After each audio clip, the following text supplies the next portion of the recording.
Welcome to Refuting Rationality, the show where I refute the YouTube atheist rationality rules. In today's episode, Mr. Rationality is taking on the transcendental argument, specifically Matt Slick's version. I've been looking forward to this one for a while, since I personally prefer the transcendental argument, though not Matt Slick's version. But it is still a good argument regardless. Let's begin.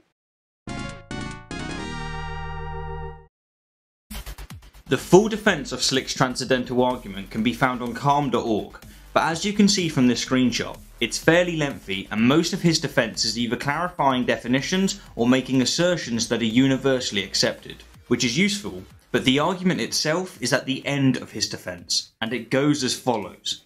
If we have only two possible options by which we can explain something, and one of those options is removed, by default, the other option is verified since it's impossible to negate both of the only two existing options. God either exists or does not exist. There is no third option.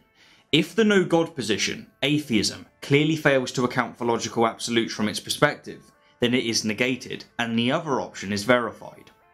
Atheism cannot account for the necessary preconditions of intelligibility, namely the existence of logical absolutes. Therefore, it is invalidated as a viable option for accounting for them, and the only other option, God exists, is validated. Now, what Slick has attempted to do here, and as his first premise actually states, is present a disjunctive syllogism, which simply stated is a logical argument of the form that if there are only two possibilities, and one of them is ruled out, then the other must be true. Or in its logical form it is, A or B, not B, therefore A. In addition to this, he insists that his second premise, that God either exists or does not exist, is a valid dichotomy, because the two positions are mutually exclusive and jointly exhaustive, meaning that both positions can't be true, and that one must be true because between them they cover all possibilities. And, if he's willing to slightly tweak the wording for clarification purposes, he's right. Either the Christian God exists or the Christian God does not exist. This is a valid dichotomy. So is the dichotomy God exists or does not exist? Rationality Rules is building his entire argument on this strawman of switching God for the Christian God. Now, there is a transcendental argument that goes specifically for the Christian God, but that is not the argument Matt Slick presented. In fact, if you go back and read that whole thing, read Matt Slick's whole argument, you don't even have to go to the website, just pause the video and scroll through it. He actually defines what he means by God. So this is not only just a straw man, but a malicious straw man. Rationality Rules was unable to come up with anything to go against this argument unless he built a straw man to do it. And again, Matt Slick's argument is very good. I highly suggest you go back, pause the video, read the whole thing. When Slick states that, if the no God position, atheism, he is conflating the Christian God does not exist proposition with, and only with, the atheist position, which is not the only Christian God does not exist position. Buddhism is a Christian God does not exist position. Hinduism is a Christian God does not exist position. Egyptian polytheism is a Christian God does not exist position. And the list goes on and on and on and on. Meaning that even if the atheist position cannot account for logical absolutes, which is an assertion that I don't accept, it does not logically follow that only the Christian God can.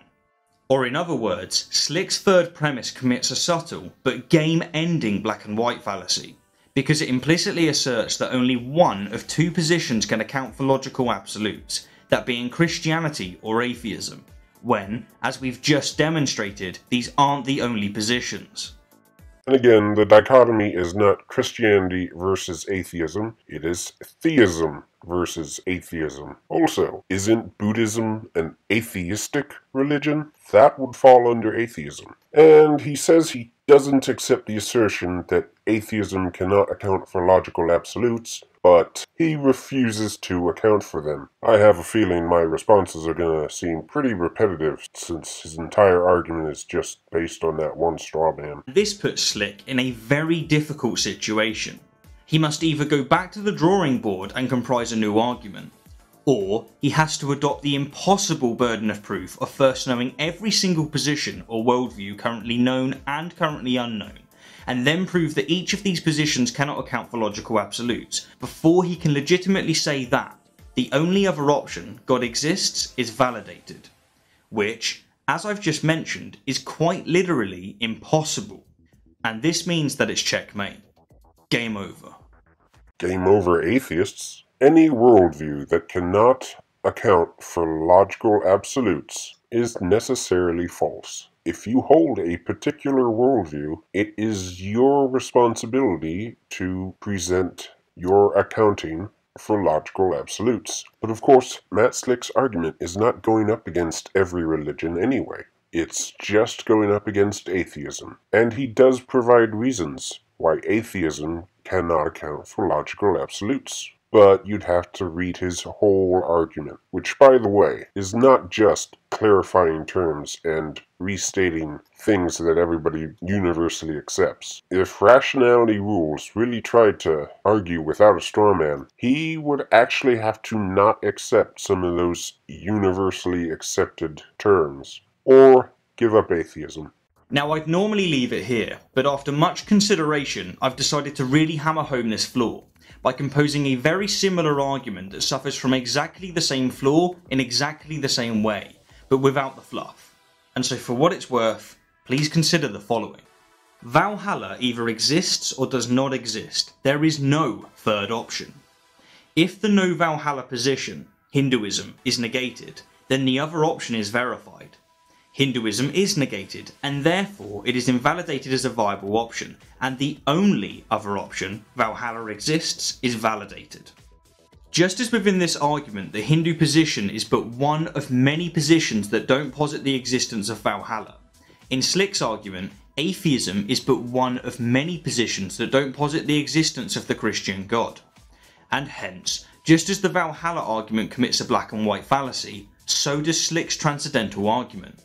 And because of this, the conclusion of both arguments are non sequiturs. I probably don't even need to respond to this, but since his analogy is based on a straw man, it becomes a false analogy. I really don't think there's much more to say about that. Finally, I'm going to point out just one more ridiculous flaw with Slick's argument. If we switch the word God with Zeus, then the argument proves the existence of Zeus.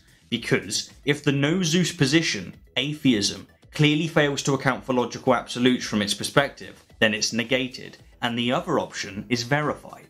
This false analogy isn't even any different than his last false analogy. Without this straw man that he built up, he has nothing. Not a single argument that doesn't rely on that straw man. So before I leave you, I'll go ahead and recommend that you read Matt Slick's argument. Also, look up Jason Lisle and Saiten Bruggencate. Good luck spelling that one.